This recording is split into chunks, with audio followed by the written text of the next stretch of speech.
tenido mensaje hasta acá y hemos tenido el llamado. Y ya me parece que del otro lado está la sesión del día miércoles.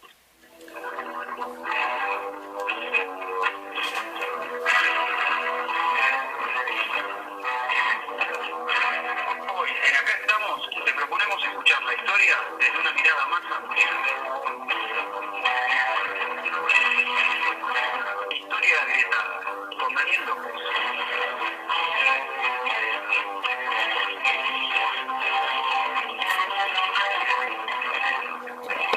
Acá estamos, miércoles después de las 18:30 horas, por FM 89.5, Radio Municipal de General Pico.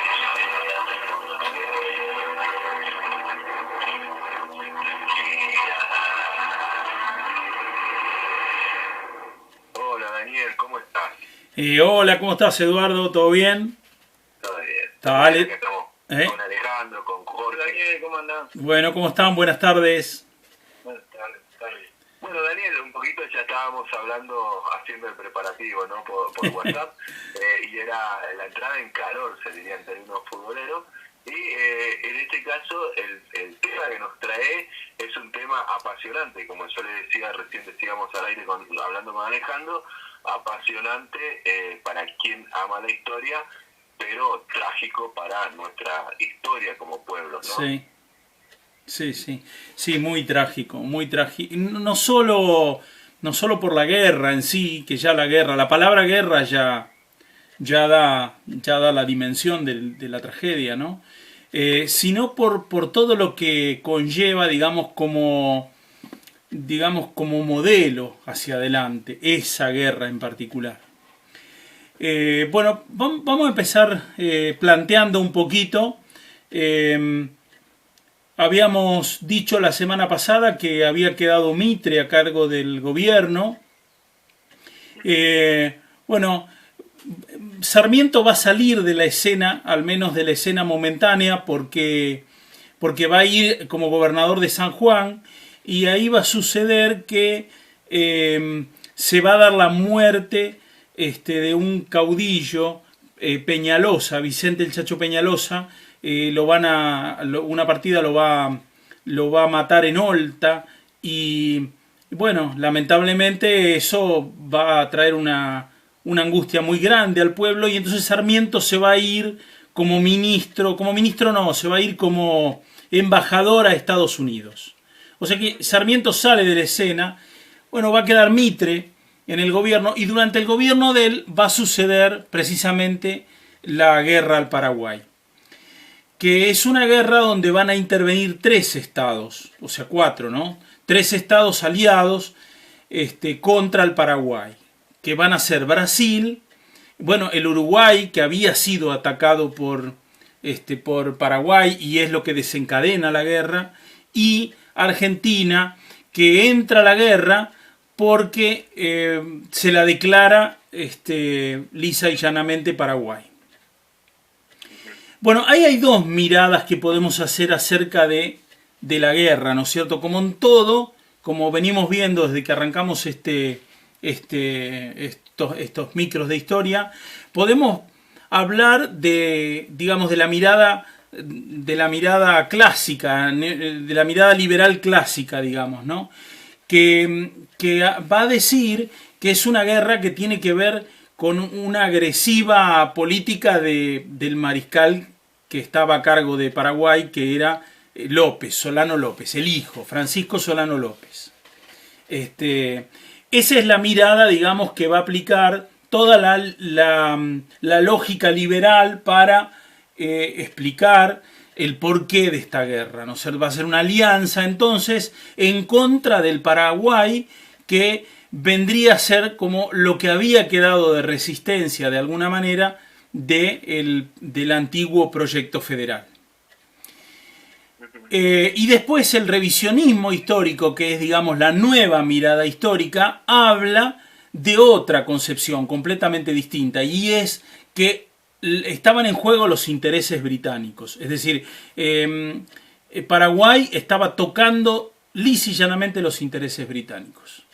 Entonces, bueno, vamos a desarrollar a partir de ahí, de esas 2 miradas, más o menos algunas cosas de la guerra como para que, o algunas pautas, digamos, como para que cada uno pueda sacar sus conclusiones, ¿no es cierto? Fue una guerra muy larga, una guerra de batallas en realidad, fueron batallas, muchas batallas, y en muy extenso territorio, porque se dio desde el Mato Grosso brasilero hasta Corrientes prácticamente, en Argentina. Bueno, en principio lo que tengo que decir, o lo que sería importante decir, es la posición que tenía Paraguay.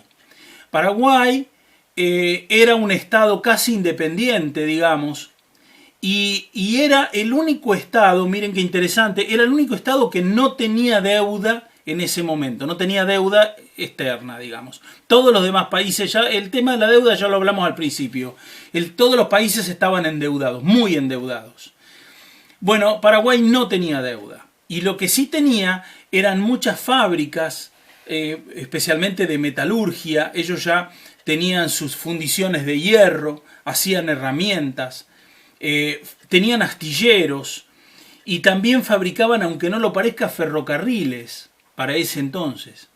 Era, digamos, el polo más desarrollado de América del Sur, sin ninguna duda. Las tierras en su mayoría eran del Estado y ellos controlaban prácticamente el negocio de la hierba y del tabaco también, que eran dos negocios importantísimos en América. Bueno, esta era la posición del Paraguay al inicio de la guerra. La guerra se desencadena a fines del 64. Paraguay va en auxilio del gobierno colorado, del Partido Blanco uruguayo, y el Partido Colorado, digamos que serían los liberales, es apoyado por Brasil. Entonces Paraguay le pide permiso a Mitre para cruzar por Argentina para ir a Uruguay. Y bueno, Mitre le denega ese paso y entonces Paraguay le declara la guerra a Argentina. Eso es en abril de 1865 y a partir de ese momento podemos decir que se considera la guerra de la Triple Alianza. Es decir, Paraguay entra en guerra con los tres países. Bueno, la guerra es tremenda porque, digamos, por lo menos vista desde la parte argentina, porque los soldados argentinos no quieren ir en su mayoría a pelear. Y sobre todo la zona del litoral, ¿no, sí, Daniel? Que se identificaba más con el Paraguay. Sí, sí, claro que sí. Y también había una resistencia muy grande de los que venían de las provincias, de los que venían de Catamarca, La Rioja, porque ellos estaban más identificados con el federalismo que con un gobierno liberal. De ninguna manera estaban identificados. Entonces, bueno, había muchas deserciones, las batallas se perdían. Paraguay había hecho, digamos, unas batallas impresionantes. Entre ellas hay una batalla que es muy impresionante, que es la batalla de Curupaytí.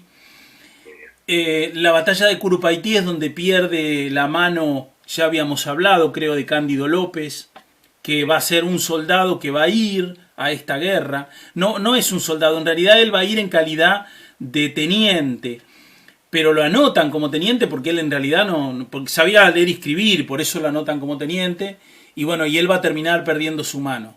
Y otra persona que va a morir en esa guerra en esa batalla de Curupaytí es el propio hijo de Sarmiento, que se llamaba Dominguito. Daniel, ahí quería hacer un pequeño paréntesis muy chiquito que seguramente va a dar para... ¿Era en realidad el hijo de Sarmiento o era el hijo adoptivo? No, era hijo adoptivo de Sarmiento, no era hijo de...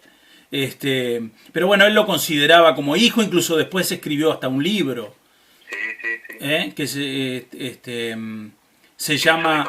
Le causa mucho dolor a Sarmiento. Sí, él en un momento dice, en alguno de sus libros él dice, yo vine dirigiendo su destino, digamos, hacia esa guerra. Él hace como un mea culpa, digamos, ¿no? Tremendo lo que él dice, como que él lo insufló de ese espíritu, digamos, y de alguna manera fue él el que lo instigó a ir a esa guerra y a ese temprano fin. Lo dice así, temprano fin, a ese temprano fin. No recuerdo el texto exacto, pero bueno, en la batalla de Curupaytí es terrible porque los paraguayos tienen 50 muertos y los aliados tienen unos 9.000 muertos. Sí, que hay que ver una dimensión. No fue una batalla catastrófica en un territorio, bueno, por supuesto paraguayo, en un territorio que era muy, muy difícil de controlar y bueno, salió todo mal.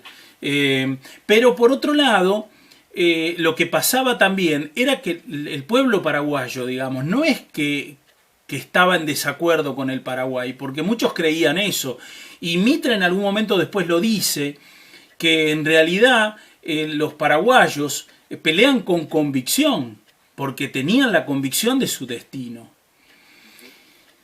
Mitre dice al principio de la guerra, cuando se plantea la guerra, dice una frase que es así: 24 horas en los cuarteles, 15 días en la campaña y 3 meses en el Paraguay. Esa es la previsión que él tiene para esta guerra, una guerra que termina durando 6 años. Ahí en esa guerra mueren muchísimos negros. Los negros argentinos se diezmaron, la población negra argentina se diezmó prácticamente en esa guerra.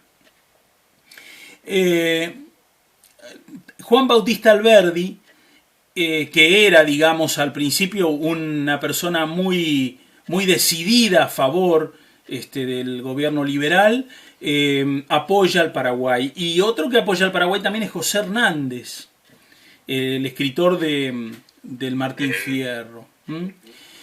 Porque Alberdi dice que si los nuevos misioneros,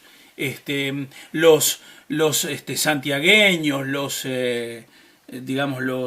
riojanos, los sanjuaninos, creen que van a ir a llevar la civilización al Paraguay. Es al revés, dice él. La van a ir a conocer a la civilización al Paraguay. ¿Entienden? Como que ya Paraguay estaba decididamente en un polo de progreso. Pero claro, era un progreso distinto, no era el progreso del liberalismo. Era un progreso más, de otra manera, digamos, más federal.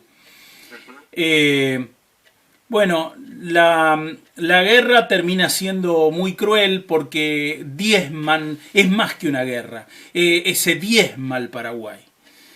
Prácticamente hasta el 85% de la población masculina murió en esa guerra. Es muy triste porque ya después al final los niños iban a pelear, niños de 10 años, hay dibujos de la época que son tremendos. Daniel, acá en internet estaba googleando un poco y mirando los cuadros, ¿no?, de Cándido López, y hay fotos de época en donde están los niños con los fusiles mucho más altos que los niños, digamos. No, tremendo, tremendo. Claro, los dibujos de Cándido López, hay que... Yo después escribí un cuento sobre eso, ¿no? Hay que interpretar. Cándido López después pinta esos dibujos en un punto de su vida donde estaba, con una necesidad económica extrema. Y yo escribí un cuento que después te lo voy a pasar. Es un cuento... te lo pasé. Es un cuento que habla precisamente desde un lugar... que yo me imagino, porque él pinta esos cuadros de una manera como lavando la guerra, no son cuadros muestra la guerra, pero no muestra un gran horror de esa guerra, ¿no es cierto? Para mi modo de ver eso. Hay unos 300.000 muertos en total en esa guerra. 300.000 muertos. Argentina tiene de 30 a 50.000 muertos en esa guerra. Para las proporciones de los países que intervienen es una cantidad monstruosa. Pero ¿vieron? ¿Se dan cuenta? Una cosa impresionante. Por eso, y esta es una guerra que recién, digamos, en los últimos años empieza a aparecer, pero fue una guerra que la historia anuló. A ver si ustedes, por ejemplo, cuando fueron a la escuela, alguna vez habían escuchado hablar de la guerra al Paraguay en su dimensión. No, porque era una guerra como que se ocultó durante muchos años. Argentina quedó debiendo, porque no la tenía, quedó debiendo unos 500 millones de pesos para meterse en esa guerra. Acá muchos comerciantes, ganaderos, hicieron unos negocios enormes porque obviamente le vendían todo tipo de productos a los aliados, así que para mucha gente representó un negocio gigantesco, pero propiamente para la Argentina fue un desastre. Y no solo eso, cuando las tropas volvieron, las tropas vencidas volvieron, trajeron algo todavía peor. Trajeron la fiebre amarilla. Cuando vinieron en 1871, que regresan las tropas, vienen con ellos la fiebre amarilla, que es la que asola la capital. Ya estaba Sarmiento ahí como presidente, asola la capital y tienen la gente con recursos económicos se tiene que mudar a Belgrano. Construyen, digamos, la ciudad de Belgrano, que no existía, eran todas unas barrancas, y los que tenían plata se fueron a vivir ahí. Bueno, nada, es uno de los souvenirs que vinieron con la guerra al Paraguay. Hay un escritor paraguayo que muere en 2005, que es Augusto Roa Bastos, que dice: un pueblo vencido en el sentido existencial, la aniquilación de un destino colectivo. Es decir, es eso, es la aniquilación, ¿no es cierto?, de un destino que tenía el Paraguay, que era un destino de sociedad, digamos. Yo creo que por arriba de todo este escenario hay algo que dice Sarmiento que después lo va a plantear en un libro que escribe en el 83, que se llama Conflictos y armonías de las razas en América, que dice: ¿en qué se distingue la colonización del norte de América? En que los anglosajones no admitieron a las razas indígenas ni como socios ni como siervos en su constitución social. Mientras que la colonización española absorbió en su sangre una raza prehistórica servil. Es decir, hay toda una concepción ahí que tiene que ver con su planteo de civilización y barbarie. En Estados Unidos es cierto, claro, los anglosajones eliminaron a las razas aborígenes.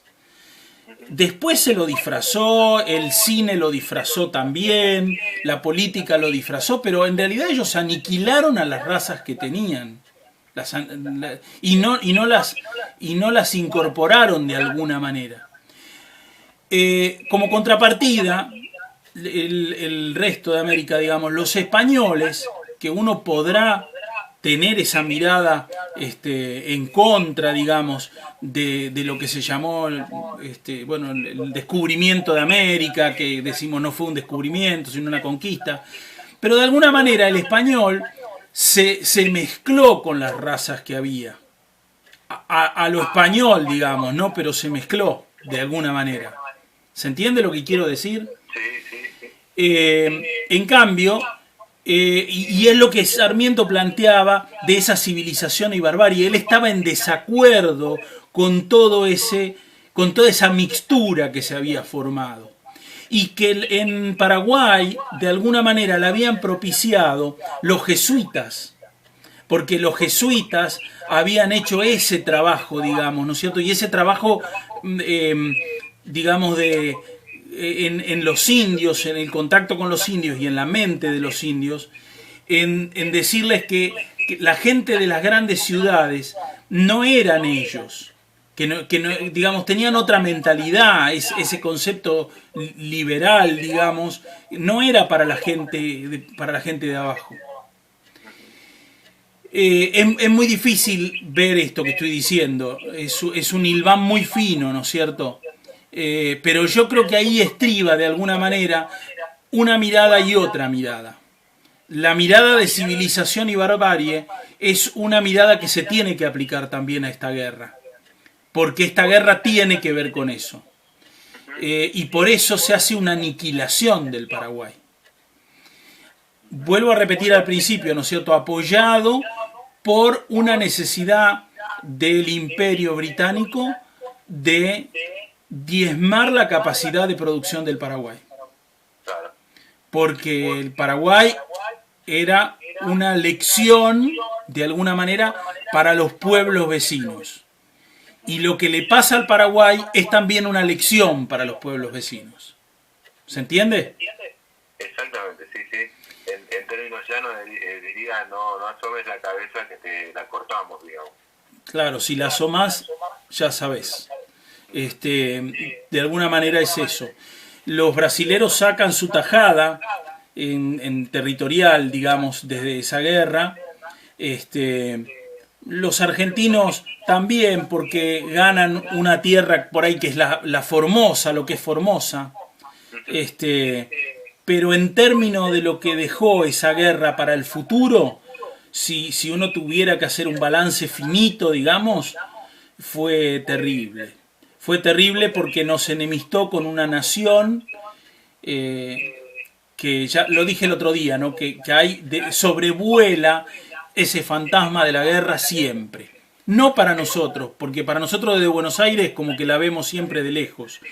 Pero para el paraguayo siempre está ese sentimiento, porque ellos fueron a la guerra con otro sentimiento. No fueron como mercenarios, digamos, a la guerra. Bueno, por último quisiera decir que por esas vueltas de la vida, como si esto fuera un cuento para hacerle un cierre, ¿no es cierto?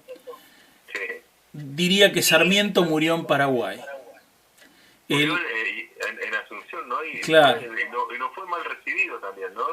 No, porque Sarmiento era un tipo que se la rebuscaba para caer bien, pero de todos modos ya habían cambiado el gobierno, digamos, ya habían puesto un gobierno de otra mirada. Ya era otro Paraguay, por decirlo de algún modo.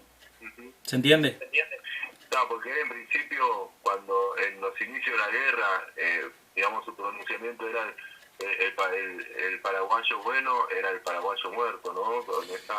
Bueno, claro, por eso digo, él tenía esa mirada hacia el Paraguay, que Paraguay era lo mismo de civilización y barbarie. Digamos que era un territorio retrasado, y lo único que quedaba era la aniquilación. Era la postura de él, digamos, ¿no? Siempre fue esa postura. No, si hay que ver un tipo consecuente, digamos, fue él con su pensamiento. Porque no es que lo cambió. Uno podrá estar en contra o no de lo que él piensa, pero fue un tipo que tuvo una mirada que mantuvo hasta el final. ¿Se entiende? Qué sé yo, nada. Es muy difícil ver hoy, ¿no es cierto?, con todas las herramientas, con todas las miradas, pero en ese momento se estaba de un lado o se estaba de otro. No había mucho en el medio. Sí, te digo, y un poco de todo lo que aportaste hasta acá, Daniel, tiene que ver, vos decías dos miradas, ¿no? Y la mirada de los revisionistas que vino después, la de los intereses ingleses sobre esta tierra, en donde, bueno, está adquiriendo una autonomía y una libertad, ¿no? Una libertad en el sentido ya industrial en Paraguay. Habían echado el primer barco a vapor de América Latina, lo tiran ellos al río, o sea, lo ponen a funcionar al río. Sí, sí. Y también es significativo, ¿no?, lo que ocurre después, que todas las maquinarias industriales la destruyeron para siempre. O sea, quedan destruidas. Esto, digamos, la aniquilación fue la aniquilación humana, pero también a las industrias, ¿no? Sí, claro, al modelo. Al modelo. Lo que se intentaba era destruir también al modelo. Pero digo las dos cosas. Por eso hice la interpretación de Sarmiento de civilización y barbarie, porque es muy importante ver esa otra parte también, la aniquilación, digamos, como raza, porque Sarmiento miraba, digamos, la aniquilación norteamericana, la miraba con ojos de apreciación. Él había ido antes a Europa y siempre venía, digamos, tenía en la cabeza el tema de que la civilización estaba en Europa.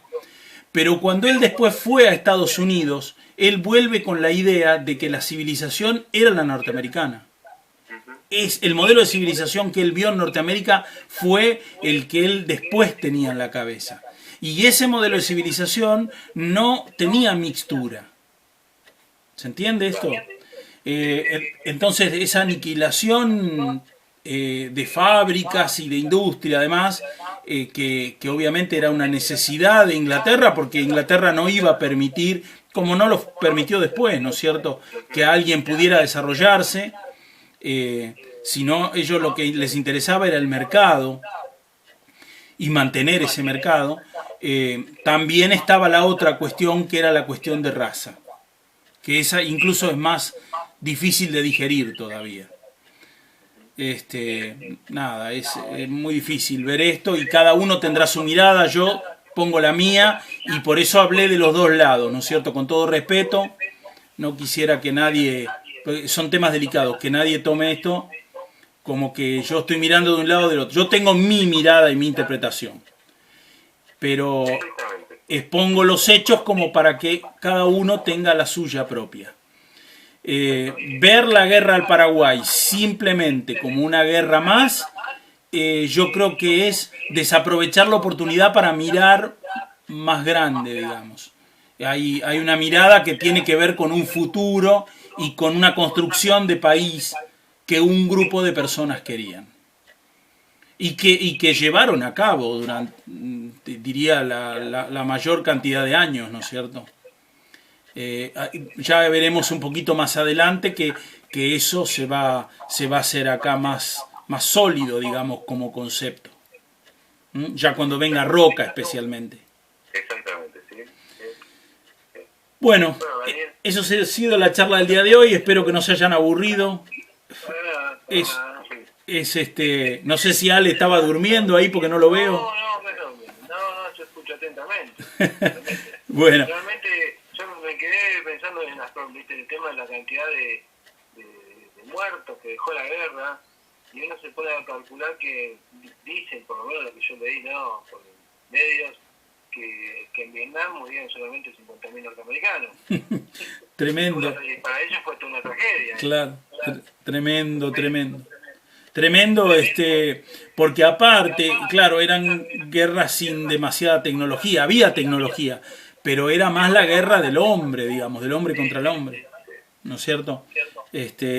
Hoy es más quirúrgica la guerra, más de precisión, pero en ese entonces era cuestión de arrasar, y bueno, nada, se arrasaba con el hombre a cuestas, y aparte esos territorios son hasta el día de hoy muy selváticos, y entonces había muchas pestes, muchas malarias, muchas enfermedades, y bueno, hay mucha gente que aparte de morir por la guerra en sí, moría por las condiciones. Fue terrible. Bueno, muchachos, no hay por qué. Gracias a ustedes y buenas tardes. Bueno, Daniel, nos estamos viendo la semana que viene. La semana que viene. Exactamente. Bueno, pasó Dani.